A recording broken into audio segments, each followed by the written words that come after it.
Annoncé en 2017, le processus de restitution des œuvres d'art aux pays africains traîne en longueur. Seuls le Bénin et le Sénégal font partie des premiers bénéficiaires. Pour les autres pays, le parcours semble semé d'embûches.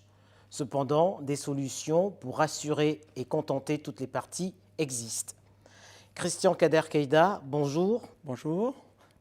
Il aura fallu attendre 3 ans après le discours d'Emmanuel Macron prononcé à Ouagadougou pour qu'en Conseil des ministres soit décidée la restitution au Sénégal du sabre d'El Hadj Oumar Tall et au Bénin des 26 œuvres appartenant au trésor du roi Béhanzin. Mais une loi devra acter cette décision. On est bien loin de l'efficacité, de la rapidité et de la légitimité que vous préconisez dans votre livre. La question de la restitution des œuvres d'art, derrière, au fond d'écran, nous avons la problématique du droit de propriété de ces œuvres. C'est-à-dire, disons, restituer. Ce n'est pas forcément des objets, mais restituer à qui de droit? Restituer le droit de propriété de celui qui a créé ces œuvres. Une fois ce droit reconnu, nous pourrons après voir s'il faut faire un retour des œuvres ou une restitution des œuvres ou une circulation des œuvres. Donc c'est pour ça qu'il est très important pour nous de reprendre les choses à zéro. Macron a ouvert une porte qui est une très très belle porte, elle est très grande, mais à l'intérieur, il nous faut innover.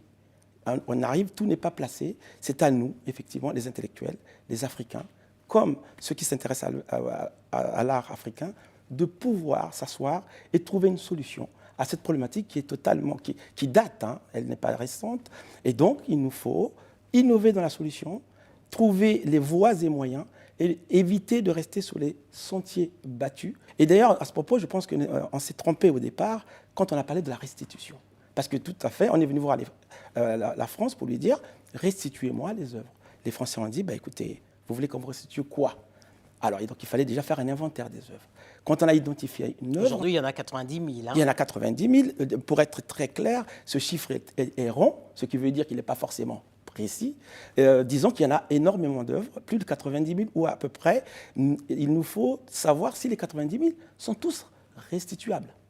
Ça, c'est la première question. Hein, donc, dans mon livre, je pars de là, en disant est-ce que les 90 000 sont restituables? Sachez bien que dans les 90 000, il n'y a pas que des œuvres consistantes. Il y a des fourchettes, il y a des cuillères, il y a des parchemins, il y a tout.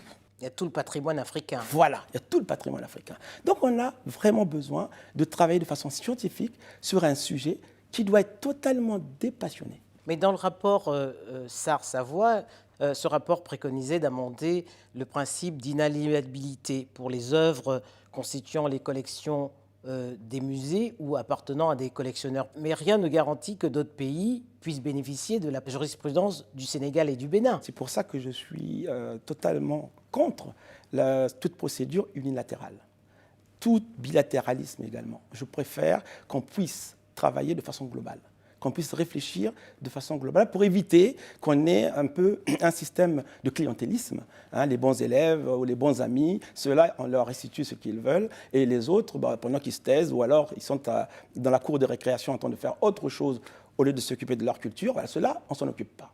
Donc moi, je pense que c'est une très très mauvaise solution.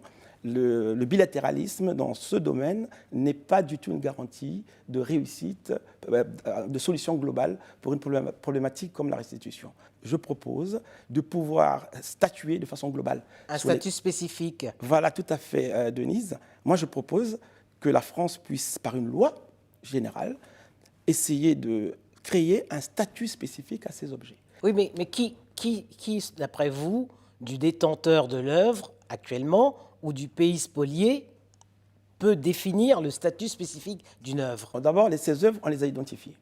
Donc c'est très bien, on connaît les 90 000 œuvres, comme dont vous parliez tout à l'heure, on les connaît, et donc ils sont en France.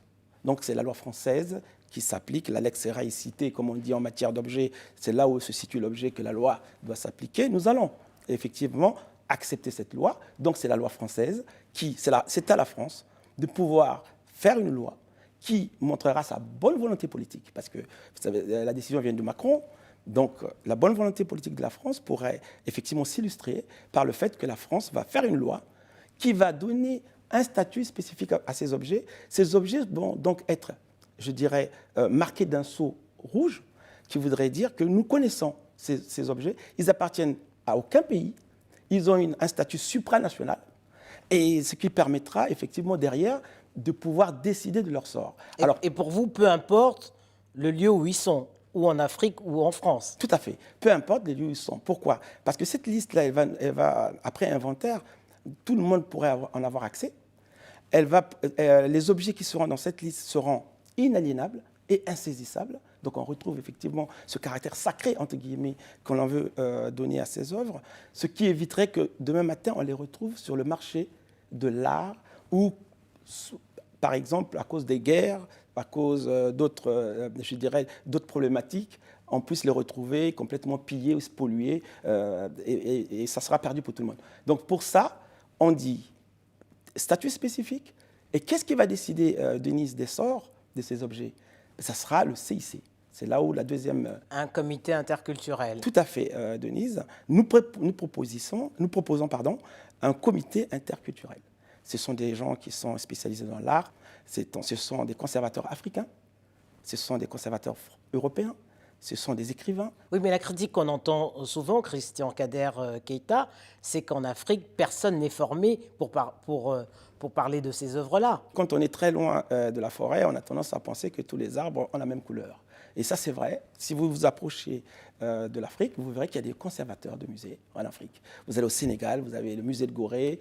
J'ai été très impressionné par la connaissance de certains conservateurs africains de leur art, de l'art de ce continent. L'Afrique est riche, l'Afrique est diverse, tout le monde le sait. Et donc, il y a effectivement des conservateurs. Mais cela dit, nous avons effectivement une pénurie par rapport à l'immensité de ce continent. Il nous manque effectivement de conservateurs dans certains endroits. Donc il faut aussi prévoir la formation de ces conservateurs. Quand on parlait donc du CIC, on parlera après du financement, mais effectivement, le comité interculturel, nous voulons que ce soit un comité mixte. C'est une rencontre qui, généralement, entre deux civilisations, entre deux peuples, entraîne une addition, c'est-à-dire une richesse. Sauf que, pour l'instant, cette rencontre s'est conclue par une soustraction. Donc cette soustraction fait que les Africains, il leur manque quelque chose. Et donc, travaillons dessus pour éviter que cette opération devienne une division. Il ne faut pas que ça soit l'alibi pour une division, mais plutôt quelque chose qui va se multiplier, s'additionner, pour que les deux cultures se parlent, se conjuguent, et pour l'universalisme de l'art. Alors, parlant un peu du financement, vous préconisez que ce financement provienne des biens mal acquis. Mais pour l'instant, une loi prévoit que les fonds, les sommes provenant des biens mal acquis soient gérées par l'Agence française de développement. Oui, alors comme quoi, je dirais que la route de l'histoire avance, mais elle avance souvent, quelquefois, de façon chaotique. Pour moi, je pense que c'était une très bonne décision, déjà, que la France a prise de pouvoir remettre l'argent des biens mal acquis aux populations qui ont subi le préjudice, d'ailleurs. Et ça, c'est une très bonne chose. Par contre, remettre cet argent entre les mains de l'AFD, je pense que l'AFD n'a pas besoin de cet argent pour pouvoir faire ce que l'AFD fait déjà en Afrique. Ça, c'est la première chose. Et je pense que ce n'est pas non plus un très bon signal, puisque l'AFD, c'est quand même la France. Et vous savez très bien que la main qui donne est très souvent au-dessus de la main qui reçoit. Alors, cela mettrait les Africains, encore une fois, dans une position de quémandeur vis-à-vis de la France, parce qu'il s'agit aux Africains de demander à chaque fois à l'AFD, qu'est-ce que j'ai besoin de ça, est-ce que tu peux me donner de l'argent pour faire ça? Pour arrêter ça, cet argent appartient aux Africains. Créons un fonds pour la sauvegarde du patrimoine africain, c'est ce que nous préconisons. Donc, je dis, pour résumer un peu, Denise, dans mon livre, je propose 3 piliers pour réussir cette restitution. Le premier pilier, vous l'avez dit, c'était la création d'un statut spécifique pour ces objets. Le deuxième pilier, c'est le CIC, qui va donc régir, effectivement, qui va s'occuper de faire les inventaires des œuvres, qui va s'occuper de former les conservateurs, qui va également s'occuper de former les générations futures en Afrique. C'est très important de savoir que les Africains ignorent beaucoup leur art. Personnellement, moi, j'ai découvert l'art africain en Europe. Je n'ai pas honte de le dire. Alors, en Afrique, l'art africain antique que je parle était surtout des Européens, des expats qui venaient les acheter. Quand je suis venu en Europe, c'est là où j'ai découvert toute la richesse de mon continent. Donc ça veut dire qu'il y a vraiment besoin de formation. Il faut l'accepter, et il faut y mettre les moyens. Et le fonds que j'appelle de mes voeux sera également utilisé pour ça. Alors, ce fonds pourrait servir également à la création de musées, parce qu'on voit aujourd'hui qu'il y en a très peu.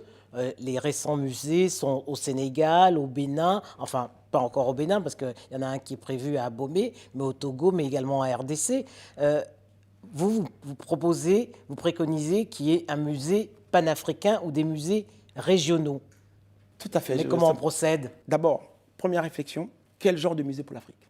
Quel musée pour les Africains? Aujourd'hui, pour l'instant, ce que je vois, les musées que vous citez sont des musées qui sont des copies des musées européens. Il faudra qu'on y réfléchisse. Moi, j'ai eu un exemple qui m'a beaucoup intéressé, c'était les premiers musées qu'on avait en Côte d'Ivoire, qui étaient des musées vivants, dans lesquels on voyait des artisans, on pouvait voir des gens danser, on pouvait voir des gens travailler sur place. Ça permettait d'avoir une certaine vie. Et on visitait le musée comme si vous alliez à Euro Disney. C'est-à-dire qu'il n'y a pas... C'est pas une dynamique. Très dynamique, merci. Très dynamique, très vivant. L'art africain est un art qui vit. Un masque africain collé à un mur, c'est un masque qui pleure, c'est un masque qui souffre, c'est un masque qui devient muet, c'est un masque qui meurt. Donc il faut comprendre cette dynamique de l'art africain. Donc je pense que la construction de musées, c'est très intéressant, mais il faut qu'en amont, les Africains réfléchissent quelle est la muséographie qu'ils veulent voir, quelle scénographie de leur musée qu'ils veulent mettre en place. Première chose. Deuxièmement, le financement des musées peut être fait, effectivement, peut être fait par le fonds dont on parle, vous avez raison.